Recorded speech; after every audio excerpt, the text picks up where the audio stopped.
नमस्कार दोस्तों, सीसैट की सीरीज़ में आपका स्वागत है। मैंने आपको शुरू में ही बताया था कि मैं ये मान के चल रहा हूँ कि अगर आप सीसैट में कुछ भी नहीं जानते हैं, इसके बावजूद इस सीरीज़ का लाभ लेके आसानी से सफल हो सकते हैं। यह एक बहुत बड़ी जिम्मेदारी है और ऐसी बातें करने से पहले बहुत सोच समझ के बोलना होता है, क्योंकि बहुत सारे दोस्त ऐसे हैं जो बड़ी ईमानदारी से टीचर को फॉलो करते हैं। मुझे पता है आप में से बहुत सारे दोस्त ऐसे हैं जो मुझसे इमोशनली जुड़ गए हैं। तो मैं नहीं चाहता कि मेरी किसी भी बात का ऐसा असर हो जाए जो नुकसान कर दे आपको। जब मैं कहता हूँ कि इस सीरीज़ का आप लाभ लेकर बड़ी आसानी से सफल हो सकते हैं, तो इसका क्या मतलब है, इसे समझना बहुत ज़रूरी है। आज जो बातें हम करने जा रहे हैं, जो सीखने जा रहे हैं, वो ऐसी बातें हैं जिन्हें आप अभी भी लागू करेंगे, यानी कि जब सीरीज़ चल रही है तब भी लागू करेंगे, और सीरीज़ पूरी होने के बाद भी आप इन बातों को ध्यान में रख के अपनी तैयारी आगे बढ़ाएंगे, यानी कि रिवीजन करेंगे, प्रैक्टिस करेंगे, जो भी करेंगे इन बातों को ध्यान में रख के करेंगे। ठीक है जी, तो ध्यान से समझिए कि मैं क्या कह रहा हूँ। एक सवाल है, सीधा सा सवाल है। बहुत सारे बच्चे क्लास करते हैं। मान लीजिए आप कोचिंग कर रहे हैं। कोचिंग में सिर्फ आप तो है नहीं, बहुत सारे दोस्त आपके साथ हैं। या फिर आपने कोई किताब खरीदी, एक ही किताब बहुत सारे लोगों ने खरीदी है, लेकिन सफलता कुछ ही लोगों को क्यों मिलती है? किताबों को छोड़ देते हैं, टीचर की बात करते हैं। अभी मैं आपको पढ़ा रहा हूँ तो अपना ही एग्जाम्पल लेना ज़्यादा ठीक रहेगा। मुझे पता है कि अभी हज़ारों में लोग देख रहे हैं इस वीडियो को, आगे चल के हो सकता है लाखों लोग देखें, लेकिन सफलता सबको नहीं मिल रही है। आप और भी टीचर से सीसैट पढ़ते होंगे, सब लोग सफल नहीं हो पा रहे हैं। इसका क्या कारण है? एक कारण तो ये होता है टीचर की साइड से कि शायद टीचर ने वो नहीं पढ़ाया जिसकी ज़रूरत थी। थोड़ा बहुत माना जा सकता है, लेकिन हम तो आज़ाद हैं, हम तो कहीं से भी पढ़ सकते हैं। अगर हम इतने जागरूक हैं, समझदार हैं कि चीज़ों को पकड़ पा रहे हैं कि ये काम की चीज़ें नहीं हैं, तो उसको छोड़ के हम कहीं से और पढ़ सकते हैं। लेकिन हाँ, थोड़ी बहुत मात्रा में हम टीचर को ज़िम्मेदार ठहरा सकते हैं कि उसने कुछ गलत पढ़ा दिया या ढंग से नहीं पढ़ाया, इसलिए हम फेल हो गए।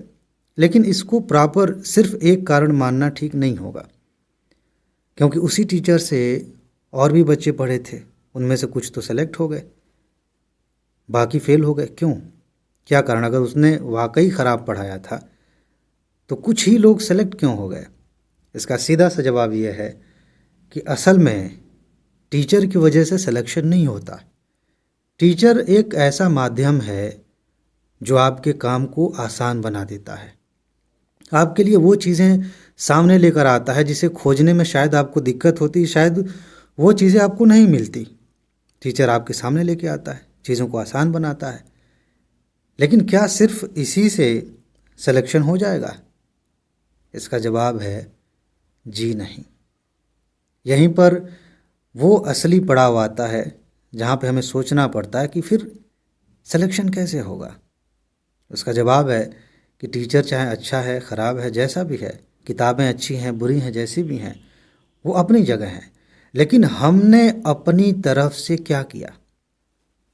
टीचर ने बहुत अच्छा पढ़ाया, बहुत सारे टीचर बहुत बढ़िया पढ़ा रहे हैं, पहली बार में समझ में भी आ जाता है, लेकिन क्या सिर्फ इतनी ही जिम्मेदारी है हमारी कि हमने पढ़ लिया, एक बार समझ में आ गई बात, नोट भी कर लिया, रख दिया साइड में, आगे बढ़ गए? ऐसे नहीं सिलेक्शन होता। हमें अपनी जिम्मेदारी को खूब अच्छे से समझना होता है, और इस जिम्मेदारी में ये भी शामिल है कि हम जागरूक रहें कि कहीं हमें गलत दिशा में तो नहीं लेके जा रहा है कोई। इस बारे में भी ये भी हमारी जिम्मेदारी होती है।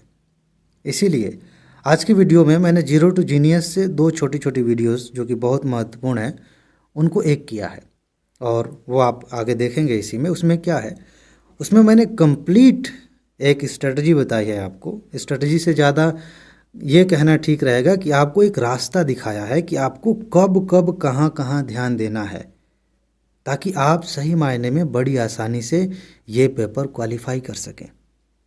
मैं बहुत ही अच्छा बताऊं, बड़ा ही मज़ा आए आपको, खूब अच्छे से समझ में आ जाए, लेकिन उन चीज़ों को अगर ध्यान में नहीं रखेंगे तो सिलेक्शन नहीं होगा।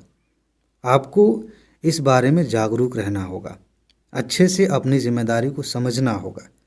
समझ रहे हैं?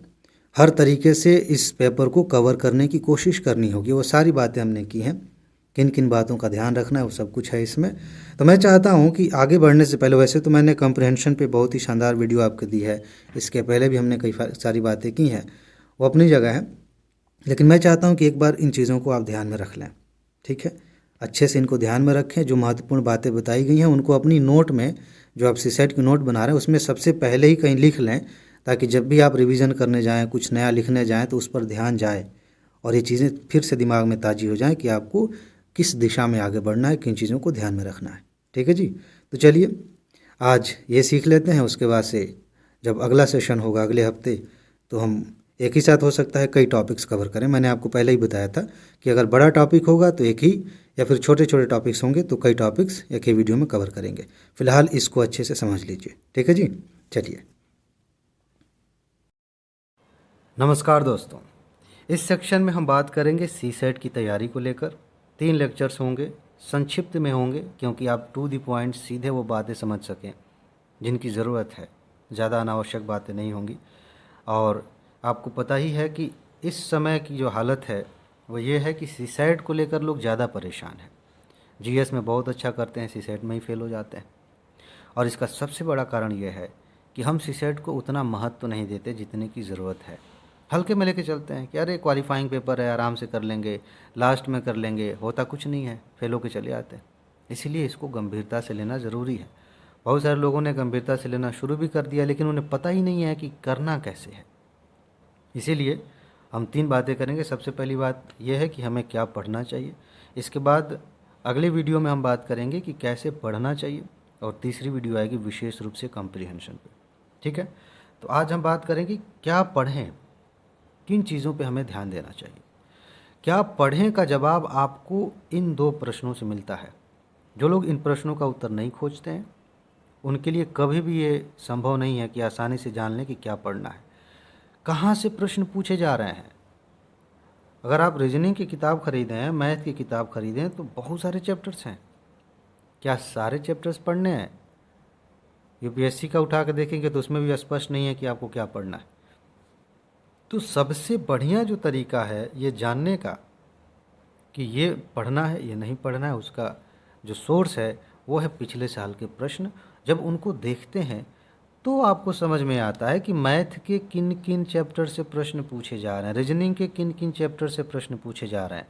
उन्हें छांटिए, उन्हें हाईलाइट करिए, उनको पकड़ के रखिए कि अच्छा मैथ में परसेंटेज, एवरेज, इनको ज़्यादा पूछा जा रहा है। ठीक है, और भी कोई चैप्टर है तो 2-4 चैप्टर ही आपको दिखेंगे। मैथ में अगर पूरा मैथमेटिक्स आप देखें तो सैकड़ों चैप्टर्स बन जाते हैं, लेकिन सी सेट के लिए 3-4 चैप्टर्स ही हैं जहाँ से क्वेश्चंस पूछे जाते हैं। इनको पहचानना पड़ेगा, पिछले साल के प्रश्नों को देखना पड़ेगा, ये चीज़ है। लेकिन सिर्फ उतने से काम नहीं बनता है, क्योंकि ये सारे चैप्टर्स आपको कहीं ना कहीं पढ़ाए हुए मिल जाएंगे, है ना। आपको ये भी देखना पड़ता है कि अगर ब्लड रिलेशन से रीजनिंग में क्वेश्चन पूछा है यूपीएससी ने तो किस तरीके से पूछा है। अगर कैलेंडर से क्वेश्चन आया है तो किस तरीके से आया है। अगर पासा से क्वेश्चन आया है तो किस तरीके से आया है। जब ये जान जाते हैं कि इस तरीके से प्रश्न पूछा जा रहा है, आपका काम हो जाता है। आप ये भी जान गए कि कहाँ से प्रश्न आ रहा है, ये भी जान गए कि किस तरह से प्रश्न आ रहा है, यानी कि इसी दिशा में हमें तैयारी करनी है। और आप इस लेवल तक पहुँच जाते हैं कि आप महत्वपूर्ण टॉपिक्स की लिस्ट बना लेते हैं। रीजनिंग में आपने एक लिस्ट बनाई कि ये टॉपिक्स हैं जहाँ से रीजनिंग में क्वेश्चंस आते हैं, ये वो टॉपिक्स हैं जहाँ से मैथ में क्वेश्चन आते हैं। जिस तरीके से क्वेश्चंस आते हैं ये हमको पता चल गए। बस ये पहला काम है जो सी सेट को तैयार करने में सबसे आसान रास्ता उपलब्ध कराता है आपके लिए। इसके बिना आप भटकते रहेंगे, कोचिंग करेंगे, किताबें खरीदेंगे, सब कुछ हल करेंगे, मेहनत करेंगे, काम कुछ नहीं आएगा। 1-2 क्वेश्चंस तो कोई भी हल कर सकता है, समझ रहे हैं। ये सबसे साइंटिफिक तरीका है। अगर कम समय में प्रभावशाली तरीके से, बढ़िया तरीके से सी सेट की तैयारी करनी है तो इससे बेहतरीन तरीका कुछ हो ही नहीं सकता। कभी तार्किक बुद्धि से आप खुद सोचिएगा कि क्या इसके अलावा हम कोई तरीका अपनाएंगे जिससे हमें पता चल जाए कि ये इंपॉर्टेंट टॉपिक्स हैं और इन्हें पहले हम तैयार कर लें तो हमारा सिलेक्शन हो जाएगा। नहीं पता चलेगा। इसीलिए इसको हल्के में नहीं लेना। फिर से मैं बता दूं, आपको पता होना चाहिए कहाँ से प्रश्न पूछे जा रहे हैं। इसके लिए आप क्या करेंगे, पिछले साल के क्वेश्चंस देखेंगे। देखते देखते आप जानेंगे कि कौन कौन से टॉपिक्स महत्वपूर्ण है, ये आपको पता चलेगा। साथ ही साथ ये भी देखेंगे कि किस तरीके से क्वेश्चन, यानी कि टॉपिक्स तो ये टॉपिक्स तो बाकी एग्ज़ाम्स में भी आते हैं, हो सकता है एसएससी में भी आ रहा हो, पीसीएस में भी इससे क्वेश्चन आ रहा हो, ठीक है। लेकिन यूपीएससी ने कैसे पूछा, अगर यूपीएससी की बात करें तो, ठीक है। अगर आप पीसीएस की तैयारी कर रहे हैं तो उसी एंगल से देखिए, ये दोनों बातें पता चल गई। उसके बाद आपने लिस्ट बनाया और सबसे पहले इन्हीं लिस्ट के टॉपिक्स को तैयार किया, उन्हीं की प्रैक्टिस की, उन्हीं को बार बार दिमाग में बसाया, उससे संबंधित जो ट्रिक्स हैं उनको याद किया, जो फार्मूले हैं उनको याद किया। आप देखेंगे कि कुछ ज़्यादा बचा ही नहीं। आप इसी के आधार पर सीसेट निकाल सकते हैं। तो सीसेट की तैयारी में क्या पढ़ें का जवाब यही है। ये 3 स्टेप्स हैं, इसके आधार पे आप जान पाएंगे कि इतने बड़े महासागर में से कौन से थोड़े से मोती हमें निकालना है, किन पर हमें काम करना है, ठीक है जी। फिर आगे हम बात करेंगे नेक्स्ट लेक्चर में कि इनको पढ़ें कैसे। जान तो गए हैं, ये महत्वपूर्ण टॉपिक है, लेकिन कैसे तैयार करें कि बहुत प्रभावशाली तरीके से तैयार हो सके, किसी भी तरीके से क्वेश्चन पूछा जाए हम हल कर सकें, ठीक है जी। तो उसमें बात करेंगे नेक्स्ट वीडियो में। इसमें इतना ही है। अपना ख्याल रखिए, खुश रहिए, मस्त रहिए, मुस्कुराते रहिए। आगे मिलते हैं। नमस्कार। नमस्कार दोस्तों, हम बात कर रहे हैं सीसेट की, और सीसेट में आज जानेंगे कि हम कैसे पढ़ें। पिछली वीडियो में हमने जाना था कि आप जानेंगे कैसे कि ये टॉपिक्स महत्वपूर्ण हैं, यहाँ से प्रश्न पूछे जाते हैं, उनकी लिस्ट आप बनाएंगे। लेकिन ये सारा काम हो जाने के बाद आप कैसे पढ़ें ताकि सीसेट के प्रश्नों को हल कर सकें, सिर्फ हल न कर सकें, आसानी से हल कर सकें, प्यार से हल कर सकें। उसके लिए कुछ चीज़ें आपको मैं बता रहा हूँ, बहुत संक्षिप्त में, लेकिन है बड़ी काम की। इस वीडियो को आप बार बार देखिएगा ताकि दिमाग में चीज़ें बैठ जाएँ, ठीक है। सबसे पहली बात यह है कि आप डायरेक्ट एडवांस लेवल पे पहुंच जाते हैं, कि जैसे हमने देखा कि यूपीएससी इस तरीके से क्वेश्चन पूछती है तो डायरेक्ट उसी लेवल पे पहुंच जाएंगे। गलत नहीं है, पहुंचना वही है, लेकिन वहां पहुंचने से पहले हमारा बेस जो है, बैकग्राउंड है, वो मजबूत होना चाहिए। थोड़ा समझ लीजिए, कुछ लोग बेस पे ही अटके रहते हैं, बेसिक पर ही अटके रहते हैं, उसी बेसिक लेवल के क्वेश्चंस को हल करके खुश हो रहे होते हैं और एग्ज़ाम में कुछ और पूछ लिया जाता है। कुछ लोग ऐसे होते हैं जो एडवांस लेवल, चूँकि यूपीएससी इसी लेवल पे पूछ रही है तो हम इसी लेवल पे सब कुछ करेंगे, उसमें फंसे रहते हैं और बेसिक तैयार नहीं हो पाता, उस चैप्टर के क्वेश्चंस नहीं हो पाते। आपको एक रास्ता ऐसे तय करना पड़ेगा, ये बेसिक लेवल है, ये एडवांस लेवल है, जाना तो यही है, लेकिन कूद के यहाँ नहीं जाना है, उड़ के नहीं जाना है, नहीं तो फिर गड़बड़ा जाएगा मामला। आप जितने भी टॉपिक सेलेक्ट किए हैं उन टॉपिक्स का जितना भी बेसिक हो सकता है, एकदम बेसिक लेवल पे कि आप बच्चों को भी समझा सकें, इस लेवल पे उसको तैयार करिए और वहाँ से फिर एडवांस लेवल पे जाइए। फिर से बता रहा हूँ, कुछ लोग यहाँ फंसेंगे, संतुष्ट हो जाएंगे, 2-4 प्रकार के क्वेश्चन हल किए और यहीं रुक जाएंगे। आपको पता है ना कि किस तरह के क्वेश्चन आ रहे हैं, तो उसी तरह के लेवल पे आपको पहुँचना है, लेकिन वहाँ अस्थाई तौर पे आप तभी पहुंच पाएंगे जब आपका बेस मजबूत होगा। इसीलिए अपने टॉपिक्स के बेसिक को समझने पे सबसे ज़्यादा जोर दीजिए। इसके बाद आपके पास नोट होनी चाहिए। बहुत सारे लोगों के पास इसके लिए नोट ही नहीं होती सीसेट की।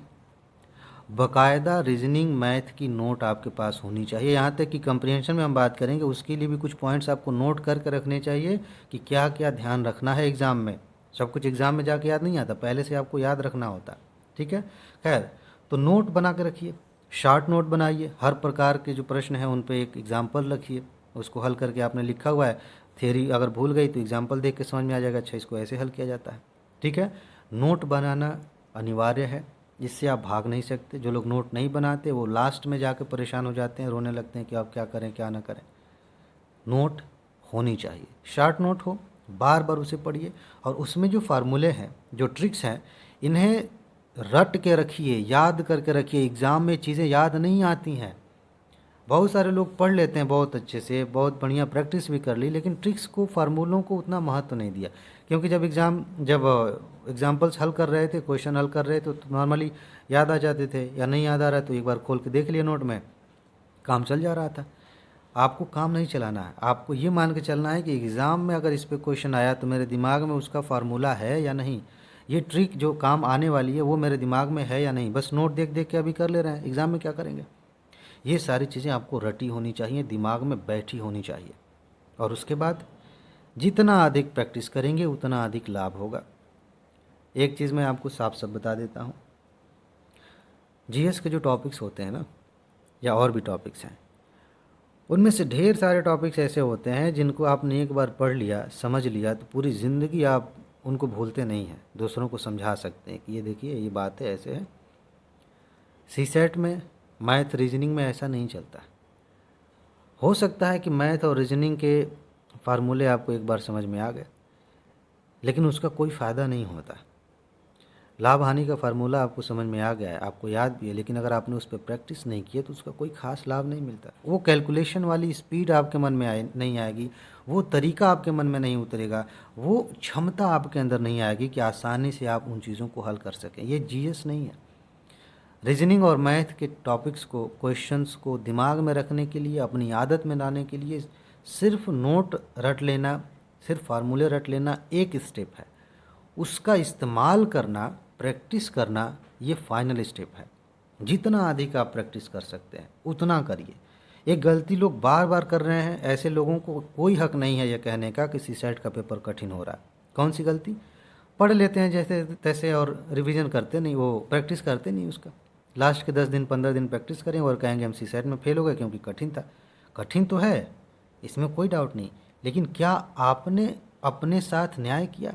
क्या आपने ईमानदारी से प्रैक्टिस की? साल में कम से कम 4 महीने? ऐसे हलवा थोड़ी ऐसे ही निकल जाएगा। आपके दिमाग में अगर इस बात को लेके आता है, बहाना आता है कि अरे पढ़ तो लिए हैं, समझ तो लिए हैं, बाद में प्रैक्टिस कर लेंगे ना, समझ जाइए कि आपका दिमाग आपको फेल करना चाहता है। आपको खुद को संभालना पड़ेगा।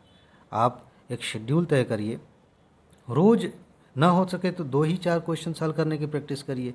एक शेड्यूल में आप जब हल करेंगे तो कंटिन्यूटी बनती है, धीरे धीरे धीरे धीरे चीज़ें तैयार हो जाती हैं। और आप ये प्लान बनाएंगे कि लास्ट में करेंगे तो लास्ट में कुछ होता नहीं है, प्रेशर में बस काम चलाऊँ चीज़ें होती हैं। ठीक है, इसीलिए कह रहा हूँ कि प्रैक्टिस जितना अधिक करेंगे लाभ उतना ज़्यादा होगा। फिर से मैं आपको रिवाइज़ करा देता हूँ।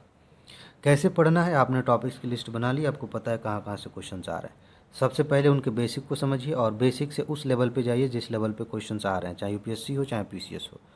नोट आपके पास होनी चाहिए। जब तक नोट नहीं है तब तक मान के चलिए आपने कुछ नहीं पढ़ा है, बस आप नाम कर रहे हैं। फार्मूले और जो ट्रिक्स हैं उनको आप याद करके रखिए, क्योंकि एग्ज़ाम में वही काम आएगी चीज़ें जो आपके दिमाग में है। नोट में क्या है वो काम नहीं आएगा। और चौथी चीज़, जितना प्रैक्टिस उतना लाभ। ये मैंने संक्षिप्त में आपको बता दिया कि आप कैसे सीसैट की तैयारी कर सकते हैं। इस पर मैं 4 घंटे भी बोलूँगा तो यही बातें कहूँगा, 2 घंटे भी बोलूँगा तो यही बातें कहूँगा, कुछ मिनट में बताया तो भी यही बातें हैं। अब बात सिर्फ इतनी सी बच जाती है कि आप इनको कितनी गंभीरता से अप्लाई करते हैं। ठीक है जी, मुझे उम्मीद है कि आप इन बातों को समझ रहे हैं, इनको अप्लाई करेंगे अपनी स्टडी में, अपनी तैयारी में, और आप रिजल्ट भी देखेंगे कि हाँ कितना मज़ा आ रहा है, कितनी आसानी से चीज़ें तैयार हो रही हैं। नहीं तो लोग प्रेशर में आ जाते हैं लास्ट में। ठीक है जी, तो फिलहाल इसमें इतना ही है। आगे हम बात करेंगे कि कंप्रीहेंशन की तैयारी कैसे करनी है, क्योंकि कमाल का सेक्शन है। चाहे आप रीजनिंग में कितने भी मजबूत हों, मैथ में भी कितना आपकी कितनी भी पकड़ हो, अगर कंप्रीहेंशन के क्वेश्चंस नहीं आते हैं, एक लेवल तक उनकी तैयारी नहीं है, तो सीसेट निकालना बहुत मुश्किल है। उस पर हम बात करेंगे। फिलहाल इसमें इतना रहने देते हैं। अपना ख्याल रखिए, खुश रहिए, मस्त रहिए, मुस्कुराते रहिए, जल्दी से सफल होइए और ज़िंदगी को एंजॉय करिए। आगे मिलते हैं। नमस्कार।